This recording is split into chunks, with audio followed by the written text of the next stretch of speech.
예레미야 2장 1절에서 19절 여호와의 말씀이 내게 임하니라 이러시되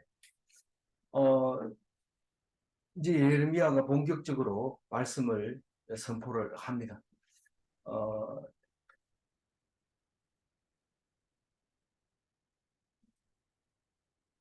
어제는 그 말씀의 성취를 반드시 이루리라 하고 뭘 보여줬어요? 살구나무 가지를 보여줬어요. 그래서 말씀은 그냥 있는 거고 성경책 속에 말씀이 들어있는 게 아니라 그 말씀이 살아서 실제로 움직이고 있고 활동하고 있다 하는 것을 살구나무 가지로 통해서 가르쳐 주시고, 첫 번째고 뭐고 이 예레미야의 전체를 통틀어서 북에서 오는 재앙에 대해서 이야기를 하고 있습니다. 결국 북에서 오는 재앙 때문에 예레미야는 그 재앙이 말씀하시고 이루실 때까지 예루살렘에 있게 됩니다. 그리고 예루살렘이 그 북에서 오는 재앙으로 인해서 끝나게 될 때 비로소 예레미야도 예레미야서를 마치게 되고, 그러나 예레미야는 이집트로 가서 여전히 말씀을 선포하게 되는 것을 볼 수 있습니다. 그래서 오늘 예레미야가 내용이 뭐냐 이러면은 북이스라엘이 망하고 남유다가 망할 때까지 이 예레미야가 한 말이다. 그리고 마지막에 예레미야가 그 예루살렘이 망하는 직전에 또 망하는 것을 보면서 애통해하는 것이 예레미야 애가다.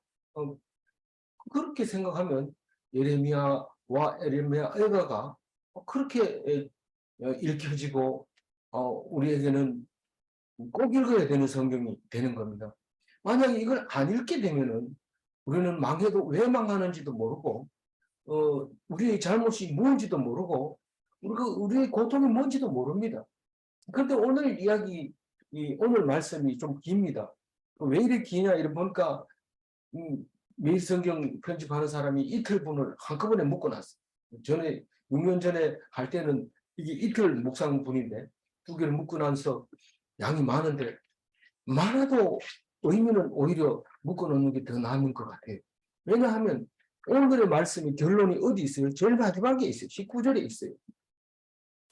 오늘의 말씀 전체의 결론이 19절에 있는데 19절 한번 보고 읽어봐요. 시작. 내 너를 징계하겠고 내 하늘이 너를 책망할 것이다.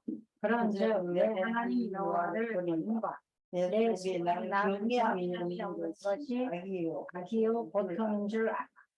그러니까 이 말씀을 하려고 지금 잡다한 얘기를 하고 있는데 잡다한 얘기가 아니라 현실에 살아가고 있는 우리의 모습을 이야기하고 있습니다. 그때 예레미야가 이스라엘에 대하여 예언하여 이르되가 아니라 오늘 우리에게 신앙생활을 하고 있는 성도라고 하는 사람들 앞에서 말씀하고 있다는 사실을 말하고 있는데 그 결론이 19절 내줍니다. 악이 너를 징계한다. 네가 하나님이 안 보인다고 해가지고 하나님 징계 안 한다 이렇게 생각하지 말고 악한 그 행동 그 자체가 너를 징계하고 있는 거다. 왜냐하면 하나님을 떠난 것이 악이고 고통인 줄 알게 하려고 그렇게 하는 겁니다. 반역, 딴 반역 아닙니다. 하나님을 반역하는 겁니다. 반역하는 것이 너를 책망할 것이라. 우리가 하나님을 떠나는 순간 괴롭고 힘들고 어려워지는데 그게 바로 반역이 너를 책망하고 있는 건데 그게 뭐냐 하면은 네가 하나님 여호와를 버리는 것이고 네 속에 하나님을 경외하는 마음이 없는 것을 말하는 것인데 그게 악이고 너의 고통이라. 그렇게 말하기 위해서 오늘 19절을 위해서 앞에 18절까지 1절부터 하고 있는데 자세히 한번 봅시다. 우리하고 관계없는 건지 지금 나를 보고 말하는 건지 자세하게 봐야 됩니다. 그때 기원전 예루살렘의 이스라엘 백성에게 한 말이지 그게 아닙니다. 2절 읽어봅니다. 가서 예루살렘의 귀에 외칠지니라. 여호와께서 이와 같이 말씀하시기를 내가 너를 위하여 내 청년 때의 인애와 내 신혼 때의 사랑을 기억하노니 곧 씨 뿌리지 못한 땅 그 광야에서 나를 따랐습니다. 이 말이 어려운 것도 아니고 이해가 안 가는 것도 아니고 다 알지만 계속해서 다른 말로 반복해서 하고 있습니다. 무슨 말이냐면 이스라엘은 하나님의 첫 열매, 다시 말해서 하나님이 첫사랑이 이스라엘 백성이었던 거죠. 첫사랑. 그래서 청년 때의 인애라고 얘기하는데 청년 때의 그 사랑을 말하는 거죠. 신혼 때의 사랑, 청년 때의 사랑과 신혼 때의 사랑, 이게 첫사랑의 모습을 가지고 있는 거죠. 그런데 자세히 원문을 보면 이런 말입니다.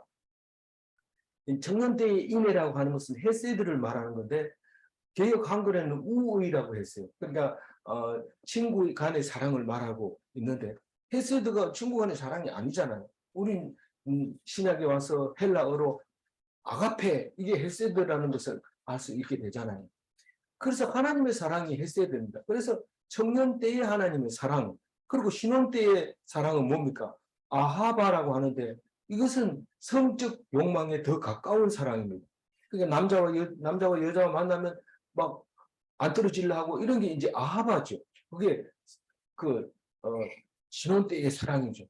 그래서 신혼 때는 한 3년 집에 가둬 놓고 일도 안 시키고 그냥 밥 해주고 한 방에 넣어놓고 있어요. 그게 아하바가 가능합니다. 그런데 노인들을 3년 동안 두 사람 방에 넣고 가둬 놓고 이러면은 나중에 보면 도독사 해가지고 있죠. 그러니까 그거 안 되는 거예요. 그래서 이게 아하바의 사랑과 헤세드의 사랑이 뭔지를 알아야 되는데 미가서에는 희한하게 표현해놨습니다. 미가서 앞쪽에 뭐라고 해놨냐면 하나님은 인자를 사랑하며 이래놨습니다. 이게 뭐냐면 하나님이 우리 보고 인자를 사랑하기를 원한다. 그 말을 써놨는데 이 인자가 헤세드고 이 사랑이 아하바입니다. 그러니까 이걸 따로 떼놓으면 청년 때의 헤세드, 신혼 때의 사랑으로 오늘 예레미야가 말하고 있지만은 참 멋진 문장이죠. 문장인데 청년 때의 사랑을 신혼 때의 사랑처럼 하면 좋겠다. 하나님이 그렇게 구하는 겁니다. 그렇게 우리에게 요구하고 있는 겁니다. 미가서를 보면. 그런데 그러면 우리 현실에 왔을 때는 그 헬라어로 바꿔버리면 이건 히브리어잖아요. 헬라어로 바꿔버리면 아가페의 사랑을 필레아로 바꿔야 된다. 그러니까 우리는 헤세드는 아가페는 참 하기 어렵습니다. 비동적으로 하기가 어려워요. 누가 때린다고 해서 맞고 오른밤을 때리면 왼밤을 되겠습니까? 그럼 뭐합니다. 그러나 그거를 사랑해라는 거예요. 그걸 얼마나 사랑하냐면 친구보다 더 좋게 사랑해라는 거예요. 이거를 구약을 잘 읽어보면 우리는 그 깜짝 놀랄 만한 말씀을 하고 있다는 것을 알 수 있습니다. 그런데 언제 그 첫사랑이 있었느냐 하면 잘 먹고 잘 살고 부유하고 뭐 좋은 문화를 누릴 때 첫사랑이 왔었던 게 아니고 씨를 뿌리지 못한 땅에 있을 때, 다른 성경에서는 간조한 땅이라고 말하는데 오늘 뒤에도 그런 말이 나옵니다. 이 광야에 대해서 얘기를 여러 번 하는데 못 알아듣는 건 아닌데 기억을 안 하는 거죠. 우리가 고의적으로 다 안다고 하는데 읽어보면 이게 모르는 거예요. 이게 간조한 땅, 그러니까 광야 40년을 말하고 있는 겁니다. 광야 40년 동안 살 때 하나님이 첫사랑을 이스라엘 백성 첫사랑한 것이 이스라엘 백성인데 그게 첫 열매로 표현을 하고 있습니다. 첫 열매로 표현하는데 3절 읽어보고 이스라엘은 여호와를 위한 선물 곧 그의 소산 중 첫 열매이니 그를 삼키는 자는 모든 벌을 받아 재앙이 그들에게 닥치리라. 3절의 말씀입니다. 3절을 읽을 때 우리는 레위기를 안 읽으면 이게 무슨 말인지 못 알아듣습니다. 이제 레위기에 또 레위기 말고 또 뭐 있어요? 신명기 말고 바로 전에 했는 거 민수기 민수기 할 때도 나옵니다. 제일 첫 열매 초태생이나 초실은 모두 하나님의 것이라는 것을 우리가 알고 있습니다. 그러면 하나님의 것이라는 것은 제사장만 먹을 수 있어요. 딴 사람 먹으면 안 됩니다. 그것도 특별한 장소에서 먹어야 돼요. 성물은 하나님의 것은. 그래서 그걸 말하고 있는데 그게 무슨 말이냐면 제사장만 먹어야 된다가 아니라 다른 사람이 먹으면 죽는다 이 말을 하고 있습니다. 그래서 그 삼키는 자면 모두 벌을 받아 재앙이 그들에게 닥치리라. 이 말은 성물을 다른 사람이 먹으면 안 되는 거예요. 그건 하나님 거기 때문에. 그래서 지금 이스라엘을 누가 건드리면 그건 작살 낸다는 뜻입니다. 하나님. 이스라엘 백성 누가 손을 못 댄다는 겁니다. 누가 이스라엘입니까? 우리가 이스라엘이에요. 우리는 알잖아요. 우리는 구약만 읽는 게 아니고 신약을 읽기 때문에 신약을 보는 사람은 알잖아요. 그래서 이 얘기를 딱 할 때 이 하나님의 첫사랑은 보통이 아니라는 보통 그냥 우리가 그냥 우리 첫사랑 하나님의 첫사랑 이러면 우리가 맨 처음에 하나님을 만났을 때 그 사랑을 잊어버리지 마라 이렇게 얘기하는데 그건 짝사랑이죠. 내가 하나님을 좋아하는 거지 하나님이 나를 좋아했는지 안 했는지 우리는 알 필요도 없고 알지도 않고 그냥 뭐 내가 하나님을 사랑했는데 막 이렇게 울고 불고 하는데 그것도 좋은 얘기죠. 그건 그렇지만 결국은 문제는 하나님이 우리를 사랑하는 그 문제를 지금 오늘 얘기를 꺼내면서 4절 읽어봅니다. 야곱의 집과 이스라엘의 집 모든 족속들아 여호와의 말씀을 들으라. 지금 야곱의 집과 이스라엘 집은 같은 말을 하고 있습니다. 똑같은 말을 반복해 하고 있는데 사실 이 말씀의 이 뉘앙스나 억양이 나중에 뭘로 바뀌어요? 유다의 집과 이스라엘 집 이렇게 바뀝니다. 이름이. 그래서 그거를 이스라엘의 하나님을 계속 끌고 온 게 유다인입니다. 유다 족속입니다. 그래서 결국은 그걸 유대교라고 하는 거죠. 주이스라고 하는 그 유대교가 결국은 유대인이 유대교고 유대교가 이스라엘이고 이스라엘이 하나님의 백성이고 이렇게 아예 1대1로 그냥 말하게 돼버리는 겁니다. 성경적으로 말할 때. 그러니까 우리는 그 뭐냐 이런데 우리가 참 이스라엘이고 참 유대인이지 지금 있는 그 유대인은 가짜다 하는 걸 우리가 수없이 묵상을 했습니다. 그럼에도 불구하고 자꾸 기도할 때 우리가 이걸 이렇게 들여다보고 우리가 본을 이 사람들을 따라가야지 이렇게 하는 게 아니고 나보고 하는 소리예요. 나보고 하는 소리. 나보고 여호와의 말씀을 들으라. 4절에 들으라고 그러는데 안 들려요. 읽기는 읽었는데 이게 뭔 소리인지 모르는데 들으라고 하는데 뭐를 들으라고 하냐면 하나님의 첫사랑을 그 사랑을 받은 너희들이 나를 잊어버렸다. 그 얘기를 하고 있습니다. 5절 읽어봅니다. 나 여호와가 이와 같이 말하노라. 너희 조상들이 내게서 무슨 불의함을 보았기에 나를 멀리하고 가서 헛된 것을 따라 헛되이 행하였느냐. 그 5절 얘기가 뭡니까? 첫사랑 우리 그거 좋았잖아. 그때 어디 있을 때 광야에 있을 때 40년 동안 옷 한 벌로 40년 신발 하나로 40년 그래 살았을 때 우리 좋았지 않냐 그 얘기를 하고 있는 거예요. 그런데 내가 뭘 잘못해가지고 나를 멀리하고 실실 피하고 못 본 척하고 나타나면 도망가고 그러냐. 왜 헛된 것을 따라가서 헛된 행동을 하느냐. 왜도 하는 거죠. 신랑이 지금 첫사랑을 보고 막 애원하고 있는 거야. 니 왜 그러나 왜? 에?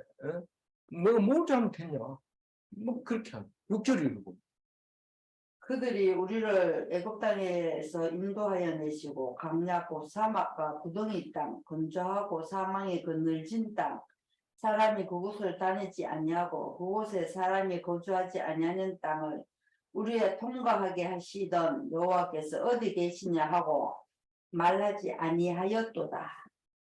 이게 우리가 얘기를 하다 보면은 그게 누군데 이렇게 물으면 누구다 이렇게 대답 안 하고 그 옛날에 그런 먼 사람이 있었는데 그 사람이 이래가지고 저래가지고 아니 그 사람이 누구냐고 그러면 그만 얘기를 안 합니다. 내 얘기를 끝까지 안 들어보고 처음부터 그렇게 얘기하면 대답 안 합니다.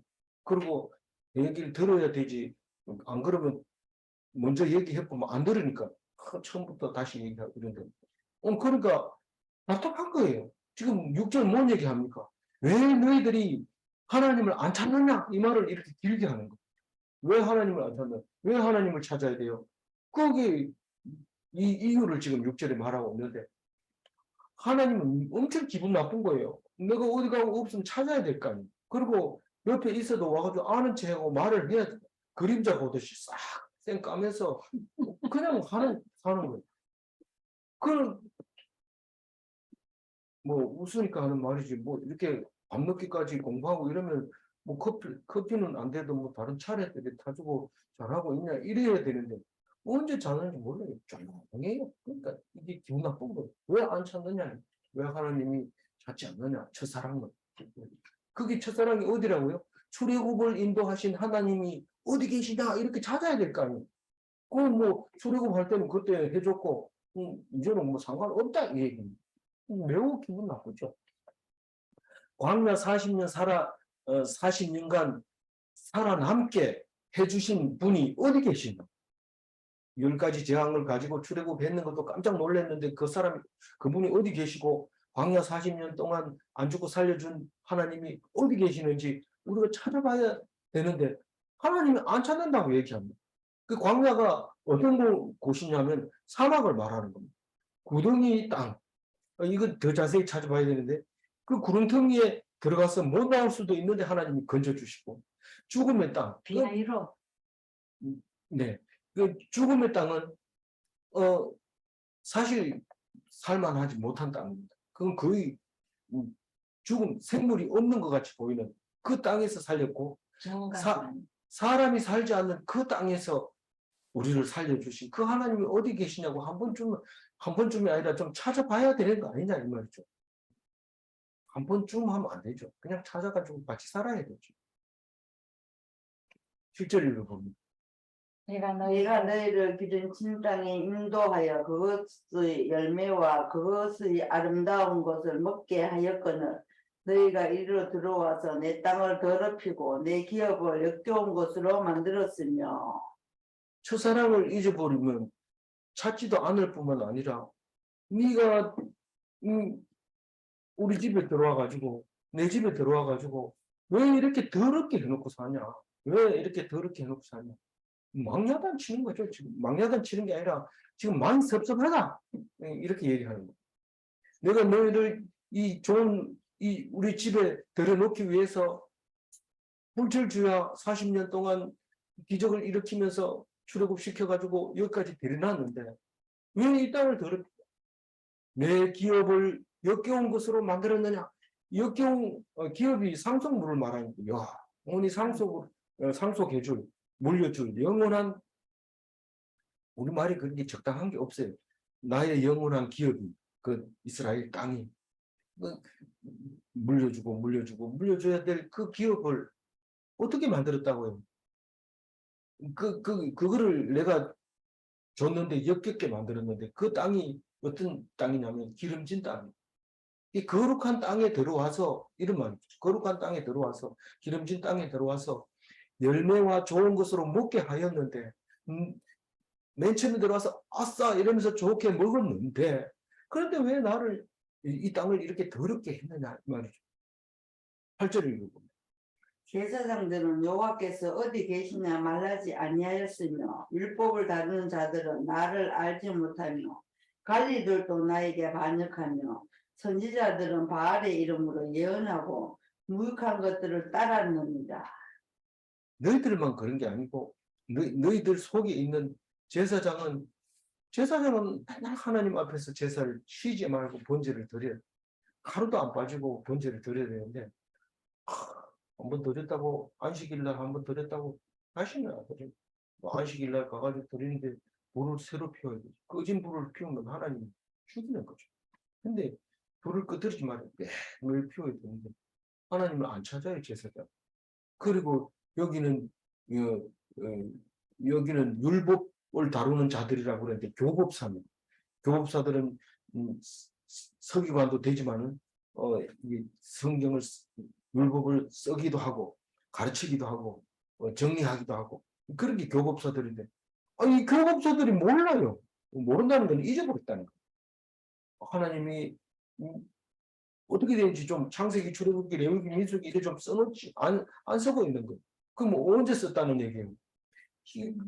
망하고 난 다음에 예레미야가 죽고 이 사람들이 70년 동안 포로가 돼가지고 쎄 빠지게 일하면서 쇠 빠지게 하면서 쓰기 시작한 게 이 모세오경이고 뭐고 다 정리를 해서 그래서 그 두루마리 들고 돌아오는 게 그게 이스라엘 백성 돌아오는 시오니즘이죠. 그게 지금 현재 이스라엘이라는 사실을 알아야 돼. 그 몰랐다는 거예요. 교업사들이 하나님을 잊어버리고 모르고 광야 40년 동안에는 열심히 이 하나님 말씀을 적어서 레위기를 기록하고 해놓고는 이제 와가지고 다 잊어버렸다. 종교 지도자들 레위인을 말하고 있는 거죠. 여기는 관리인이라고 했죠. 관리들도 나를 반역하면 종교 지도자가 반역을 한다는 얘기는 뭡니까? 레위인 짓을 안 하고 일당벌로 나가는 거예요. 일당벌로. 레위인은 그냥 말씀 가지고 그냥 전파하고 그거 하다가 굶어 죽으면 하나님이 잘했다 이러는데 그 안 굶어 죽으려고 그냥 돈 벌러 나가는 거예요. 그럼 일당만 벌면 일용할 양식만 벌면 되는데 그게 아니고 더 벌려고 하다가 살지 못하고 죽는 거죠. 종교 지도자들이 하나님을 반역하고. 그리고 뭐요? 선지자들은 어떻게 했어요? 선지자들은 예언을 하는데 바알 이름으로 예언하는 거예요. 아니 이게 지금 구분이 안 되는 거예요. 교회 와가지고 관세음보살 이러고 목사님하고 인사한테 합장해가지고 고개 숙이면서 성불 하십시오 이렇게 인사하고 자기는 잘하는 게 성경 뭐 사람들이 잘한다고 생각하고 하는 짓이 그 짓을 하고 있는 거죠. 이 선지자들이 바알 이름으로 예언을 몰라요. 분별력을 상실해가지고 이게 원래 상식이지 뭐 이게 뭐 우리는 상식적으로 한다 이러면서 선지자는 상식적으로 하는 게 아닙니다. 환상을 보고 남들이 두드러 패더라도 자기가 믿는 그 믿음으로 그 말을 전하는 게 선지자입니다. 이 사람 눈치를 보면 분별력을 상실할 뿐만 아니라 무익한 것을 따르게 됩니다. 누구 보고 하는 소리입니까 이게? 우리 보고 하는 소리예요. 뭐 딴 사람 보고 얘기하는 거 아니에요. 지금 진짜 이스라엘이 우리기 때문에 진짜 우리들은 이런 모습이라고요. 저기 중동 지방에 있는 이스라엘 말하는 게 아닙니다. 우리가 진짜입니다. 9절 읽어봅니다. 그러므로 내가 다시 싸우고 너희 자손들과도 싸우리라. 여호와의 말씀이니라. 싸운다는 게 뭡니까? 딴 게 아니고 다투는 거예요. 입으로 다투는 거예요. 따진다는 거예요. 내가 이스라엘하고 내가 따져보겠다. 싸우리라. 다시 싸우고 사실 그 광야 40년 동안 안 싸운 게 아니고 수없이 싸웠죠. 거기 반석을 2번 쳐서 네가 왜 2번 치느냐 말로만 하면 되는데 이러면서 싸우고 하나님이 그렇게 여러 번 싸웠죠. 백성들에게 따졌죠. 10절 읽어봅니다. 너희는 기띔 섬들에 건너가 보며 게달에도 자손을 보낸 이 같은 일이 있었는지 자세히 살펴보라. 니 도대체 딴 데 가서 물어봐라. 딴 데 가서 야 기띔이 가서 물어봐라. 이 기띔이 지중해 섬들을 말하고 있는데 여기서는 지금 구브로 사람이런데 히브로스 사람이라고 하는데 사실 여기 그 옆에 바벨론 사람들 맞죠? 바벨론 아니 뭡니까? 저기 팔레스타인 블레셋 사람들 이 사람들도 다 섬에서 온 사람들 그 옆에 가가지고 물어봐라. 그리고 게달이라고 하는 것은 저기 아라비아 쪽입니다. 그러니까 동쪽이 아라비아고 서쪽이 섬이고 지중해 섬이고 이 섬들 사람들이 한테 물어봐도 되고 아라비아 사람들한테 물어봐라. 뭘 물어보라고? 11절 읽어봅니다. 어느 나라가 그들의 신들을 신하는 것과 바꾼 일이 있었느냐? 그러나 나의 백성은 그의 영광을 무익한 것과 바꾸었더라. 네 가서 물어봐라. 자기 신을 팔아가지고 자기 신을 돈 받고 팔아버리는 나라가 어디 있는지 한번 물어봐라. 속 터진다 좀 물어봐라. 11절 아니 12절. 너하늘아 이 일로 말미암아 놀랄지어다 심히 떨지어다 두려워할지어다 여호와의 말씀이니라. 이 12절이 뭡니까? 하늘이 놀랄 일이다. 하나님이 깜짝 놀랄 일이다. 이 하나님의 백성이라고 하는 이 놈들아 이렇게 따지니까 기가 막힐 일이죠. 13절 내 백성이 두 가지 악을 행하였나니 곧 그들의 생수에 근원되는 나를 버린 것과 스스로 웅물을 판 것인데 그것은 그 물을 가두지 못할 터진 웅덩이입니다. 예, 너희들은 두 가지를 저질렀는데 지금도 여전히 저지르고 있는 겁니다. 생수의 근원인 하나님을 버렸다. 뭡니까 이게? 말씀이 줄줄줄 흘러가지고 생수의 강이 철철철 넘쳐야 되는데 그거를 말씀을 안 듣는 거 버렸다는 거. 그리고는 땅을 파가지고 웅덩이를 파서 물을 얻으려고 하는 거예요. 스스로 웅덩이를 파는 거예요. 물을 얻으려고 웅덩이를 파는데 그게 무덤이 되버리고 말씀을 묵상하는 대신에 다른 데에다 용을 쓰다가 아주 밑빠진 독에 물 붓기죠. 쓸데없는 짓을 하고 있는데 그거를 지금 말하고 있는 거예요. 제가 잘못했는지 한번 13절 다시 한번 읽어봐요. 시작. 내 백성이 두 가지 악을 행하였나니 곧 그들의 생수의 근원이 되는 나를 버린 것과 스스로 웅돌을 판 것인데 그것은 그 물을 가두지 못한 터진 웅덩이들입니다. 온갖 세상의 지식을 막 열심히 연구하고 발표하고 막 이런데 밑빠진 독에 물 붓고 이거 하고 발표하고 나면 또 다음 사람은 다른 얘기 하고 앞에 건 다 헛끄고 또 뭐 철학이 아니고 뭐 저기 심리학이 아니라도 아무것도 아닌데다가 용을 쓰고 돈을 벌어가지고 뭐 했는데 돈 벌어놓으니까 쑥 빠져나가고 벌어놓으면 쑥 빠져나가고 쓸데없는 짓을 하고 있는 겁니다. 그게 두 가지 악을 행합니다. 이 두 가지 악을 행하지 않으려면 어떻게 해야 돼요? 오직 말씀 붙잡고 열심히 묵상해야 돼요. 열심히 하면 일도 안 하고 하라는 말입니까? 일 안 하고 해도 돼요. 일하면서 해도 돼요. 일만 하면서 되는데 일에다가 중심을 딱 옮겨버리면 이렇게 되지만 중심을 이 말씀에다 놓고 일을 하면 조금 일해도 큰 효과가 있고 일을 안 해도 먹여 살리고 그러는 거예요. 근데 이 말씀을 딱 놓고 일에 집중하게 되면 바로 하나님이 싫어하면서 성질 내면서 따지면서 이제 너희들이 어떻게 되는지 한번 봐라. 14절 이스라엘이 종이냐 시종이냐 어찌하여 포로가 되었느냐. 이제 너희들이 포로가 꼼짝없이 포로가 됐다. 그게 뭔 말이냐면 이스라엘이 종이냐 이 말은 이스라엘은 종으로 살려고 하는 게 아니고 자유인으로 살도록 출애굽 시켰습니다. 원래 이집트에서 종이었기 때문에 하나님이 종 안 삼으려고 자유인을 삼으려고 출애굽 시킨 겁니다. 그래서 이스라엘은 종이 아닙니다. 어떤 종도 아닙니다.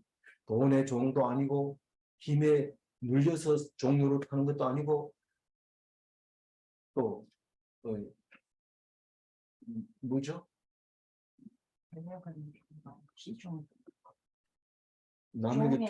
남에게 조종받는 걸 뭐라고 했어요? 가스라이팅.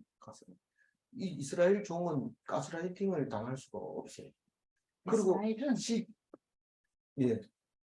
이스라엘은 가스라이팅 아바타가 될 수 없어요. 시종이냐 이 말은 뭔 말입니까? 네가 종의 자녀로 태어났느냐 이 말이죠. 종의 자녀 아닙니다. 그리고 그런데 포로가 되었느냐? 포로로 끌려가면 무조건 종이 됩니다. 포로로 끌려가면 무거운 노역을 하게 되고 안 그러면 채찍질하고 안 그러면 죽여버립니다. 쓸모가 없기 때문에. 어떻게 포로가 됐냐? 우리가 만약에 돈을 위해서 일한다면 돈을 포로가 돼가지고 돈 없으면 채워넣으려고 열심히 일하고 또 돈 없으면 빌려가지고 쓰다가 이자 때문에 열심히 일해야 되고 이게 포로가 된 거예요.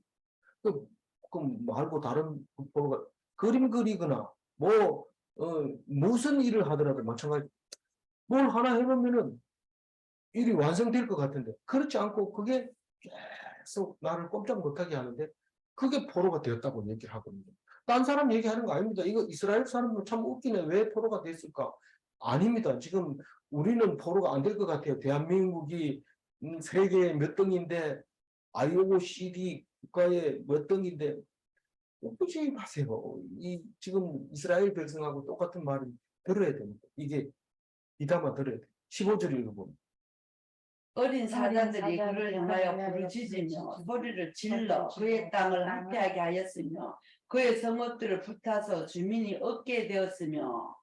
이 어린 사자는요, 먹이가 있으면은 그냥 안 놔둡니다. 이 어른 사자는 배고플 때 큰 놈만 딱 잡아가지고 공격해서 잡고 먹고 새끼들 먹도록 하고 뒤에 또 앉아 있지만 어린 새끼들은 아무나 가가지고 해집고 당겨서 이렇게 잡아보기도 하고 물을 뜯기도 하고 재밌잖아요. 제가 자기가 힘이 제일 세다가 자꾸 그렇게 연습해봐야지 나중에 그 뭡니까 왕 사자가 되는 거죠. 라이온 킹이 되는 거죠. 라이온 킹. 그렇기 때문에 이 어린 사자들은 뭐 그냥 이스라엘에 와가지고 해집고 다닙니다. 그러니까 사람 살 수가 없어요. 뭐 요거 좀 해놓으면 그 이렇게 아주 먹지도 않으면서 그냥 못 쓰게 만들어 버리고 그렇게 하는 거. 부르짖으며 소리 지르면서 그 땅을 그냥 온통 해집고 다니면서 못 쓰게 만들었고 그게 누가요? 북방에서 와가지고 그렇게 했다는 거예요. 그러니까 우리가 지금 삶이 윤택하냐 황폐하냐 그거를 지금 남에 의해서 황폐하게 됐으면 그거는 하나님의 백성이 아닌 제대로 안 살고 있다는 뜻을 말하고 있는 겁니다. 그의 성읍은 불타서 주민이 없게 되었습니다. 한번 불타놓으면 그거 회복하기가 굉장히 어렵습니다. 그래서 못 살아요. 이사를 가버립니다. 근데 울지는 그 산불이 나니까 집이 다 탔으니까 잠시 동안 컨테이너 박스에 살다가 새로 집을 지어서 산에 나무가 없으니까 뭐 다른 것도 심고 이래가지고 다시 살지만은 이스라엘 백성은 지금 불이 다 타서 다른 데 안 가면 안 되도록 그렇게 돼버린 거예요. 이 16절을 보면 녹과 다바네스의 자손도 내 정수리를 상하였으니 근데 어디 가려고 그러니까 주위 사람들이 다 사람을 공격해가지고 와서 상처를 주고 가버린 거예요. 그 상처도 아주 그냥 남들이 다 볼 수 있는 정수리에 상처를 내고 가요. 이 사람들이 옛날에 가난할 때는 옷을 입고 있으면 모르지만 머리에 이 헌대가 나는 거는 막을 수가 없습니다. 모자를 써도 막 진물이 나오고 하기 때문에 이 정수리를 상하게 하면 참 부끄러운데 그게 녹과 다마네스에서 그렇게 상처를 내고 갔단 말이에요. 힘이 없으니까 뭐 아무나 와가지고 그냥 괴롭히고 가는 거죠. 이 녹은 딴 게 아니고 녹도 다마네스도 다 애굽 영토에 해당되는 땅인데 그전에는 그 이스라엘에서